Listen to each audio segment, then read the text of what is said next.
कक्षा 12वीं विषय गणित इकाई 3 अवयव। यदि a बराबरी से 1 4 3 5 हो तो सिद्ध कीजिए कि a into adjoint of a बराबरी से adjoint of a into a बराबरी से सारणी के इंटू i। इसको जब हम हल करेंगे तो सबसे पहले हम लिखते कि हमको क्या दिया है।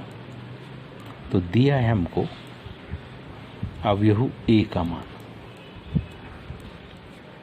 अवयव a का मान हमारे पास है 1 4 3 5।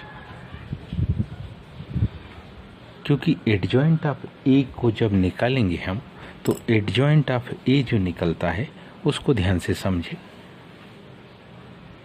क्या जब हम एडजॉइंट ऑफ a की आवश्यकता पड़ती है तो हमारे पास जो अवयव होते हैं उन अवयवों को हम चाहे तो C11 लिख दें, चाहे तो हम इसको A11 लिख दें। A11 यहाँ A21 यहाँ A12 और A22। इन अवयवों की हमको आवश्यकता पड़ेगी। इन अवयवों को हम यहाँ से निकालेंगे। सबसे पहले A11 पहली पंक्ति के पहले अवयव के सापेक्ष अगर मान को देखिए तो पहली पंक्ति और पहले स्तंभ के अवयव को छोड़ने पर अंक आएगा 5। ऋण 1 की घात आएगी 1 धन 1 यानी कि 2। इसलिए पहला अवयव सदैव धनात्मक होता है, इसलिए A11 की वैल्यू आ गई 5। दूसरा अवयव A21 को देखें। A21 हमारे पास मतलब ये वैल्यू यहाँ से निकलती है। क्या दूसरी पंक्ति और ये तो ऋण 1 की घात होगी 2 धन 1, 2 और 1 का योग होगा 3। ऋण 1 की घात जब विषम होगी तो उत्तर ऋण में आएगा और इसके सापेक्ष आपको A21 मिलेगा ऋण 4। फिर A12 हम जानते हैं A12 मीन्स इसके सापेक्ष, लेकिन ऋण 1 की घात होगी 1 धन 2। ये पंक्ति और ये स्तंभ को छोड़ने पर अवयव मिलेगा 3, इसलिए इसकी वैल्यू होगी ऋण 3। चौथा अवयव A22 ऋण 1 की घात 2 धन 2, ये धन A22 के सापेक्ष यानी इसके सापेक्ष अवयव आ जाएगा अपने पास 1। तो हमारे पास किसका मान एडजॉइंट ऑफ A का मान आ गया। A12 मतलब 5, A21 मतलब ऋण 4,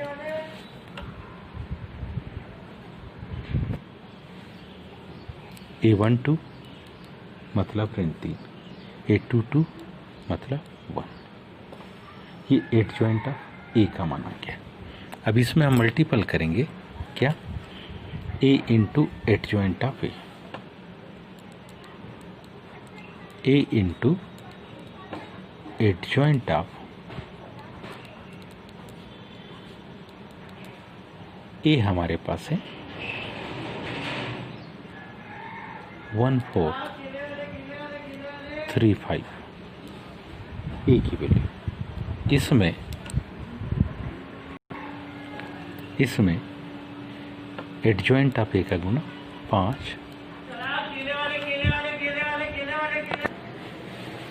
5 ऋण 4 ऋण 3 1। अब A इंटू इन दोनों का गुणा करेंगे हम तो गुणनफल हमारे पास कुछ इस प्रकार से आएगा। 1 4 का 5 ऋण 3 के साथ गुणा तो 1 गुणित 5, 4 का ऋण 3 के साथ गुना। ऋण है इसलिए अपन ऋण पहले लिख दे रहे हैं 4 गुणित 3। 1 4 का ऋण 4 1 से गुना। ऋणात्मक मान को मैं पहले लिख दे रहा हूँ 4 गुणित 1, 4 का गुणा 1 के साथ। 3 5 का 5 ऋण 3 के साथ गुना।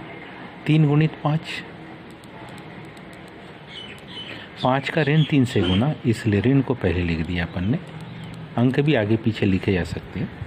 3 5 का ऋण 4 1 से गुना, 3 चौक 12, अपन ऋण 4 गुणित 3, 5 का 1 के साथ गुना। इसका हल देखेंगे।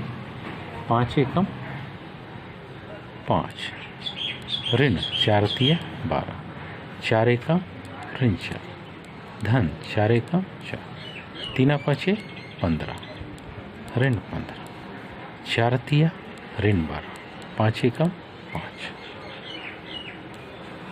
मान को ध्यान से देखें तो 5 में से 12 को जब घटाएंगे तो मान हमारे पास आएगा ऋण 7।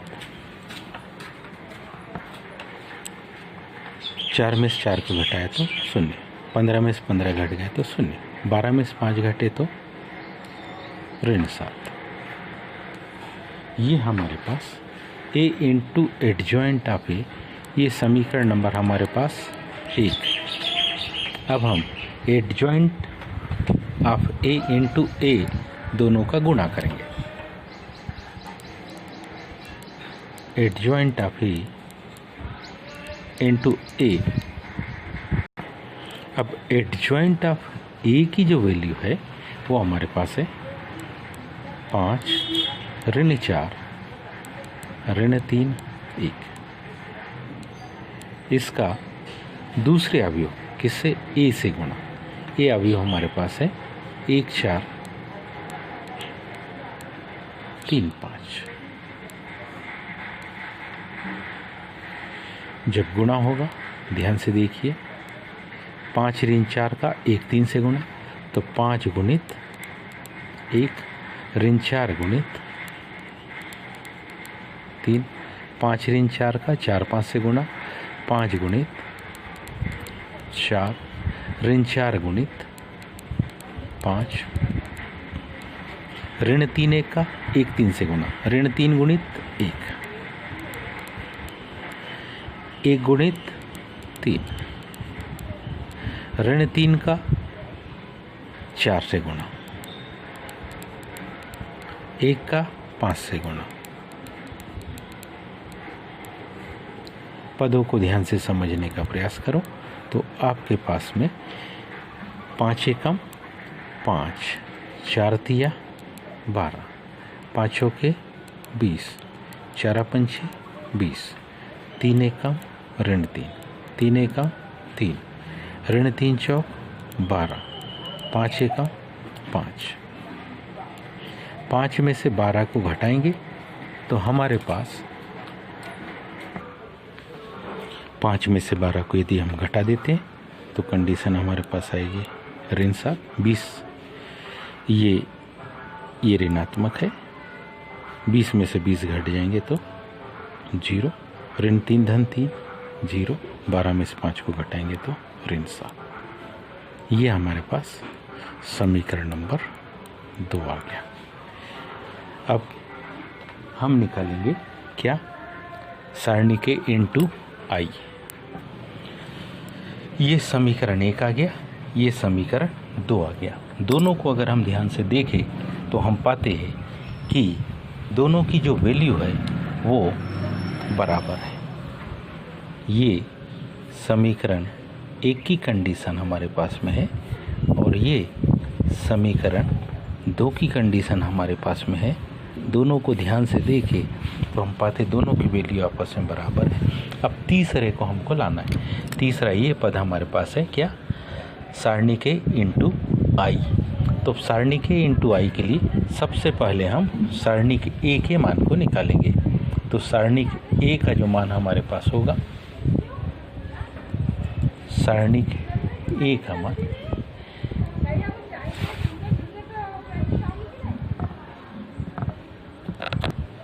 तो ध्यान से देखिए, हमारे पास अवयव है 1 4 3 5।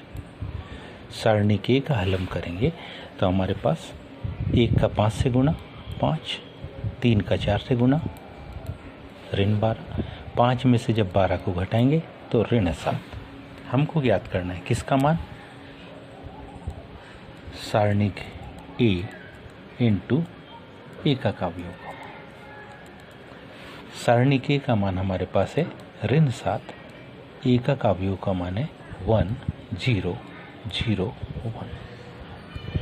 ऋण 7 का जब हम 1 से गुणा करेंगे तो मान हमारे पास आएगा कितना, ऋण 7 7 0 0 0 ऋण 7।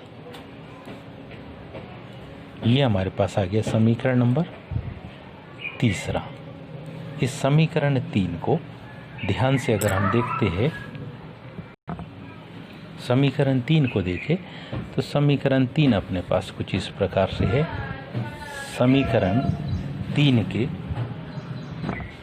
तो ध्यान से देखिए, हमारे पास समीकरण नंबर 1, समीकरण नंबर 2 और ये समीकरण नंबर 3, इन तीनों के दाहिने पक्ष ऋण 7 0 0 ऋण 7 ये हमारे पास आ गए हैं। क्योंकि ये एकक अवयव था तो एकक अवयव में अपन ने इसका गुणा कर दिया। तो गुणा करने के बाद में हम पाते हैं कि समीकरण 1, समीकरण 2 और समीकरण 3 तीनों के दाहिने पक्ष बराबर है। तो हम लिख सकते हैं अतः क्या a इंटू एडजॉइंट ऑफ ए बराबर है एडजॉइंट ऑफ ए इंटू ए, और ये बराबर है सारणी के इंटू आई के। और हम इसको लिखेंगे अतः सिद्ध हुआ। यही तो हमको सिद्ध करना था। धन्यवाद।